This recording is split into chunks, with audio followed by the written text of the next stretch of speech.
Bond tenía el auto más egoísta de Inglaterra. Iba como un pájaro y como una bomba y lo amaba más que a todas las mujeres de su vida juntas. Así es como Ian Fleming presentó el auto del 007 en Operación Trueno. Para la mayoría de nosotros, el 007 se asocia con el Aston DB5 o incluso con el Lotus Esprit. Pero en realidad era un Bentley que apareció de manera más destacada en los libros. No solo eso, sino que el Bentley era su auto privado.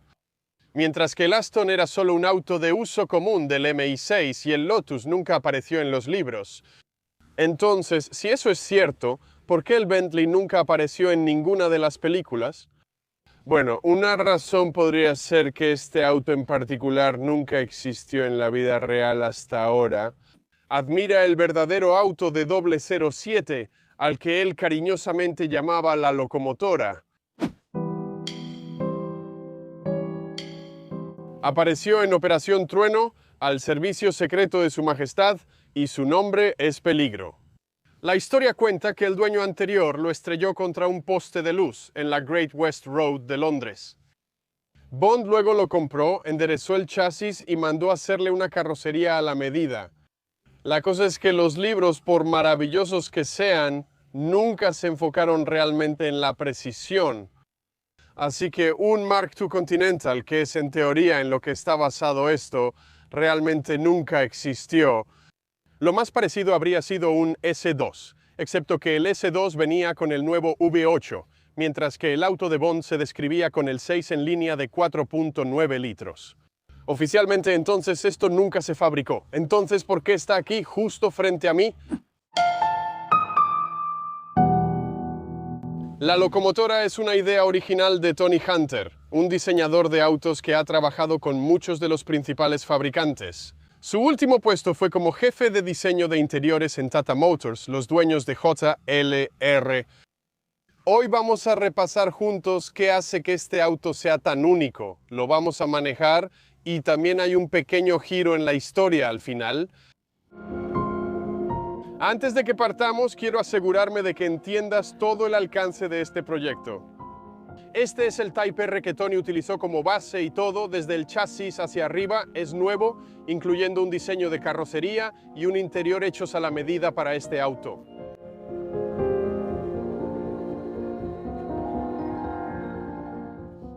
Bien, entonces para encenderlo, le doy al encendido. Sí. Y luego aquí. Sí. Bien, todas las agujas suben, lo cual está bien. Y luego arráncalo. Y ya estás en marcha. Ahora, el cambio de marchas está a la derecha, lo cual es interesante. Es la primera vez que uso uno así. Pero por lo que probé antes cuando estaba maniobrando, en realidad es bastante fácil de usar. Ahora, este motor, hablaremos un poco más de él después, pero no se siente como un motor Bentley normal. Para empezar, es muy preciso y suena muy diferente. Así que vamos, y hablaremos más al respecto. Solo me estoy acostumbrando al acelerador.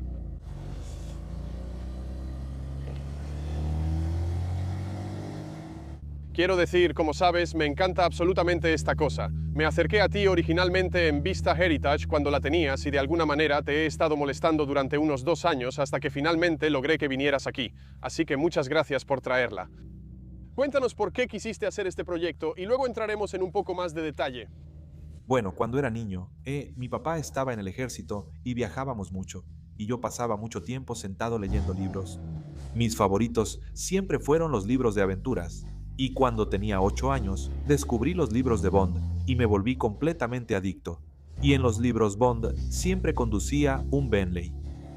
Él tuvo 3 Bentleys en total, y estos Bentleys siempre eran convertibles, lo cual yo realmente apreciaba, y siempre estaban pintados de gris acorazado. Y desarrollé esta idea en mi cabeza sobre el último de los autos, que era la locomotora. Y me imaginé cómo sería tener un auto así, cómo sería manejarlo. Y cuando crecí un poco, decidí que quería algo así, pero nunca existió, e intenté con varios otros fabricantes conseguir algo parecido. Probé con varios Bentleys para tratar de conseguir algo así, y nada se acercaba a la idea que tenía en mi cabeza. Así que decidí, siendo diseñador de autos, que la única manera de tener esa experiencia era construirlo yo mismo. La carrocería es completamente de aluminio. toda hecha a mano. Intenté apuntar a algo que cumpliera con la descripción muy vaga del auto que Ian Fleming hizo, integrando en eso el conocimiento que tenía de lo que Mulliner realmente habría estado construyendo en ese periodo de tiempo. Y también pensé en el cliente, como siempre hacemos como diseñadores, y qué podría haber querido Bond. Sentí que él había tenido previamente un auto supercargado de 4,5 litros que absolutamente amaba y que fue destruido en una de sus aventuras anteriores. ¿Qué podría haber tomado de ese vehículo para darle un poco más del carácter de su auto viejo a su auto nuevo?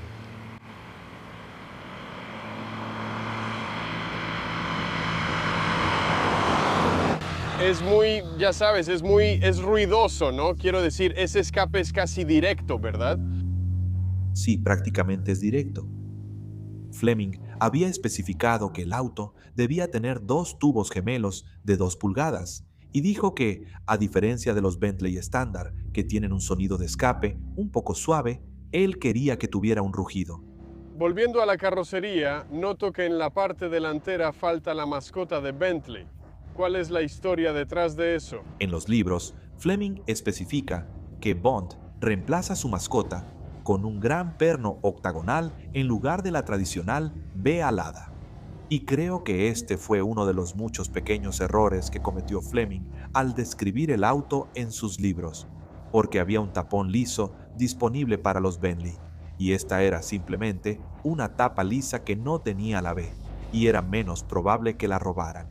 Y esa en realidad tenía un pequeño perno hexagonal en el centro, pero por la forma en que lo describió, pensé en exagerarlo y darle más personalidad como pieza. Y también las rejillas y el cofre. ¿Eso era un guiño a los autos más antiguos? Eso era un guiño al auto supercargado de 4,5 litros que él habría tenido, que habría tenido un cofre con rejillas. Y pensé que él se acostumbraría a lo que me ha encantado en autos anteriores: mirar ese gran cofre, ver las rejillas, ver cómo brillan bajo el sol. Y pensé que probablemente querría llevar eso a su auto. Ahora, también en los libros la carrocería se describe como bastante fea. Pero tengo que decir, habiéndolo visto en persona, creo que es una máquina absolutamente hermosa y sé que tú la diseñaste. Entonces, ¿cuál fue la idea detrás de eso? La idea detrás de la forma era realmente que yo trataba de imaginar qué se podría haber construido basándome en algunas de las cosas que Mulliner estaba haciendo y también en lo que Fleming estaba describiendo. Y él le había descrito el auto a un amigo suyo diciendo que quería algo que fuera en parte Bentley Continental y en parte Ford Thunderbird. Y el Ford Thunderbird tenía unas aletas bastante rectas y afiladas. Y Fleming dice que cree que la parte trasera del auto debería ser bastante afilada como un cuchillo. Así que incorporé eso en el diseño y traté de lograr algo que mezclara ambos. Y aunque sí ignoré su comentario sobre que fuera algo feo, porque soy diseñador y no podemos hacer eso a propósito, sí traté de darle, definitivamente, ese toque de bordes afilados y también un aspecto aerodinámico. Creo que realmente lo lograste. Se ve verdaderamente impresionante. ¿Y el color? El color, de nuevo, todos los autos de Bond se describían como gris acorazado. Fleming, en realidad, llamó al color gris aliento de elefante en una de sus cartas a un amigo. Revisé varios colores diferentes, pero no pude encontrar ninguno que me pareciera adecuado, porque todos los grises tenían un pequeño toque de azul, verde o amarillo. Así que en realidad fui y mandé mezclar este especialmente. Me paré con la señora en la tienda y lo mezclé yo mismo. Así que es blanco y negro puro, sin ningún toque de color, lo cual creo que funciona bastante bien con la descripción de Bond como un hombre un poco gris, y también con el aspecto de película vintage en blanco y negro.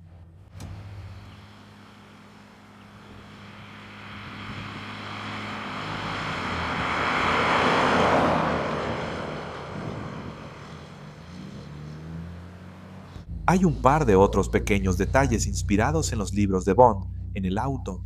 Agregué 2 tapas de combustible gemelas en la parte trasera.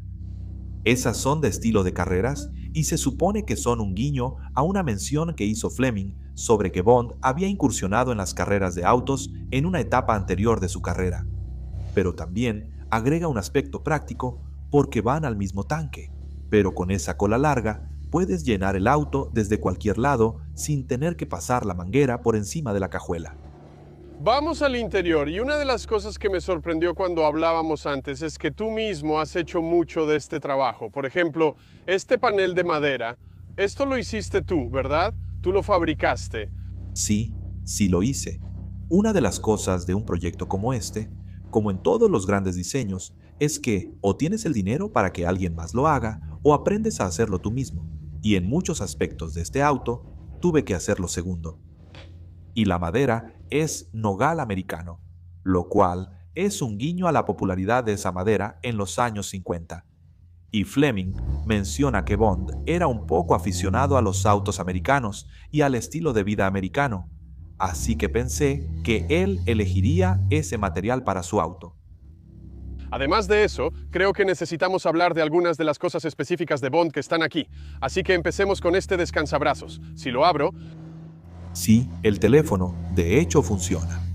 Puede conectarse a un teléfono móvil. El auricular es similar al que realmente viste en la película Desde Rusia, con Amor, que Bond tiene en el único Bentley que aparece en una de las películas de Bond, y en realidad provino de un bombardero de la RAF de los años 50. Así que pensé que era bastante apropiado. Los interruptores de palanca. Tenemos uno para aceite, uno para humo y uno para visión retrospectiva en el medio. Siendo un Bentley de 70 años, el aceite y el humo prácticamente vienen de serie. Y la visión retrospectiva, a menudo me preguntan sobre eso, pero básicamente todos me dicen que ver las cosas en retrospectiva es maravilloso, así que le puse un interruptor. así que eso es específico para ti. Sí, Está bien. sí, absolutamente. Y luego creo que tenemos un compartimento secreto ahí donde normalmente habría una bocina, ¿correcto? Así es, sí. Bien, intentemos abrirlo. Déjame accionar el interruptor. Bien, adelante. Bueno, supuse que Bond tendría algunos compartimentos secretos escondidos en el vehículo. En los libros, siempre tiene un par de gafas a la mano en la guantera por si alguien dispara al parabrisas. Así que tengo eso ahí para emergencias. Brillante. Y aquí hay otro pequeño botón que si presiono entonces tenemos un compartimento que sale con algo. ¿Qué habría estado bebiendo? ¿Qué habría tenido ahí? Vodka, brandy. El whisky Hakes Dimple era uno de sus favoritos, así que creo que probablemente habría tenido algo de eso ahí. ¿Y también algunas pastillas interesantes? Sí, Bond, muy a menudo en los libros, toma pequeñas dosis de Benzedrine y la echa en sus martinis de vodka para darse fuerzas y seguir adelante cuando está muy cansado o muy borracho. Y para largas distancias a través del continente, creo que habría tenido algo ahí para mantenerse en marcha. Así que obviamente esto es producto de esa época cuando cosas así eran un poco más aceptables, pero la bencedrina básicamente es como tomar anfetaminas o algo así, ¿no? Es una droga bastante fuerte. Solían dársela a los soldados, creo, en la Primera Guerra Mundial, ¿no? Antes de enviarlos a tierra de nadie, ¿es correcto? Así es. Y también a los pilotos. Voy a hablar un poco más sobre cómo se siente manejarlo, y creo que al ser un auto antiguo es un poco desafiante. Los frenos, como mencionaste, son de tambor. Ahora vamos bastante despacio, así que eso no entra en juego. Pero lo que me impresiona es lo mucho que el motor forma parte de la experiencia. Y creo que no es solo un volante de inercia aligerado, ¿verdad? Hay más cosas que el motor que se le han hecho al motor para que se adapte a este auto. Sí, el motor tiene un amortiguador hidráulico que ayuda a suavizar un poco las revoluciones. También tiene pistones aligerados, lo que hace que reaccione un poco más rápido que el motor estándar. Y es un motor que se siente bastante diferente. Suena mucho más deportivo y mucho más apropiado para lo que habría tenido Bond. La potencia estándar de este motor habría sido... Alrededor de 120 caballos de fuerza al freno. ¿Y cuánto estimas que está generando este ahora? Probablemente está alrededor de 180. Bien, responde muy bien. Lo que vamos a hacer es ir a una intersección, dar la vuelta y al subir la colina le daré un poco más de potencia. Solo vamos a probarlo un poco. Quería hacer eso después, cuando termináramos de hablar de todos modos, porque estoy bastante seguro de que no podremos escuchar nada de lo que decimos porque he estado dando vueltas ahora, pero el motor sigue estando siempre presente.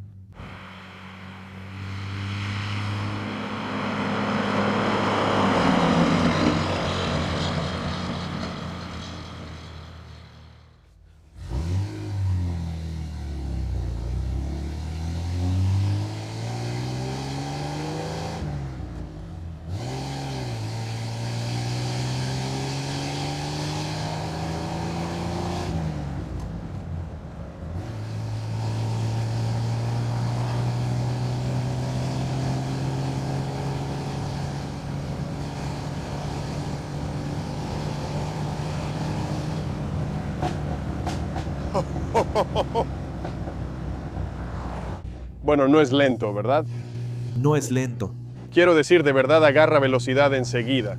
Y de hecho, cuando vas un poco más rápido, como decías, el ruido del motor disminuye un poco, así que no es tan ruidoso como pensé que iba a ser.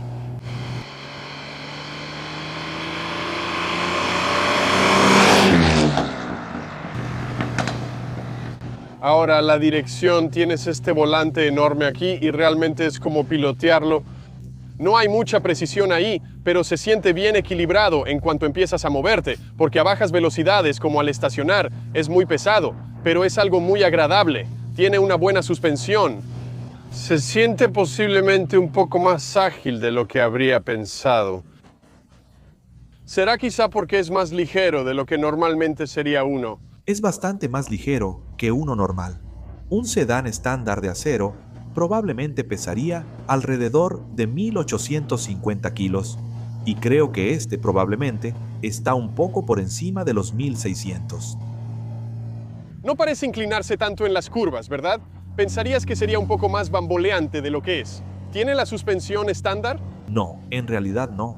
Tiene la suspensión actualizada a especificaciones continentales, así que tiene resortes más bajos y duros, amortiguadores más rígidos, y todo ha sido bajado probablemente unos 7 centímetros respecto al estándar. Ok, entonces un auto estándar se comportaría de manera muy diferente también en las curvas. Muy diferente. Supongo que tener la carrocería de aluminio también evita que se mueva tanto, porque gran parte de ese peso habría estado allá arriba. Así es, está mucho más bajo y el centro de gravedad es mucho más bajo, lo cual ayuda bastante. Ahora que ya se me quitaron los nervios, realmente estoy disfrutando manejarlo. Es muy agradable. El auto estándar, no me malinterpretes, el auto estándar es absolutamente encantador de manejar. Yo tuve uno de los sedanes estándar de acero. Es mucho más pesado, no tiene tanta potencia. Pero cuando lo llevas por caminos sinuosos, aunque no se maneja como un auto deportivo, le agarra cierto ritmo, y la única manera en que puedo describirlo es como bailar un vals con una mujer corpulenta. Una que tiene buen sentido del ritmo y eres consciente de la masa, pero de alguna manera funciona muy bien. El motor, tal como está aquí, es como Fleming lo describió en el libro Operación Trueno cuando apareció por primera vez. Ahora, para el segundo libro, en el que aparece el auto al servicio secreto de Su Majestad, Bond hizo que le instalaran un supercargador Arnold, controlado por un embrague magnético. Y tienes uno, pero aún no lo has instalado. Sí, encontré la pieza correcta. Solo es cuestión de tiempo y dinero para hacerlo. Y ya tienes el interruptor listo para cuando se instale. Tengo que decir que la potencia no es algo que yo piense que le falte, pero supongo que si quieres ser completamente preciso, eventualmente sería bueno instalar esos. Como dices, realmente no necesita la potencia en absoluto. Pero creo que los vehículos que he manejado con supercargadores siempre tienen un zumbido agradable en el sonido del motor, lo cual creo que es parte de la experiencia y es algo que me gustaría intentar emular.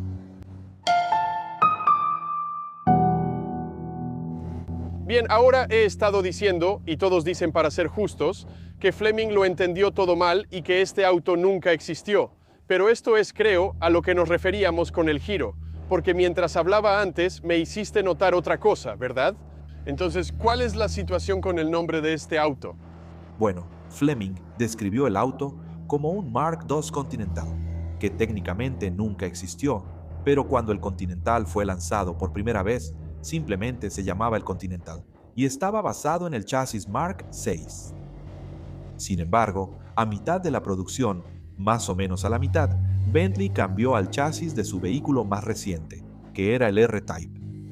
Aunque el nombre del Continental nunca cambió, pero desde cierto punto de vista, el que estaba basado en el R-Type era efectivamente un Mark II del Continental.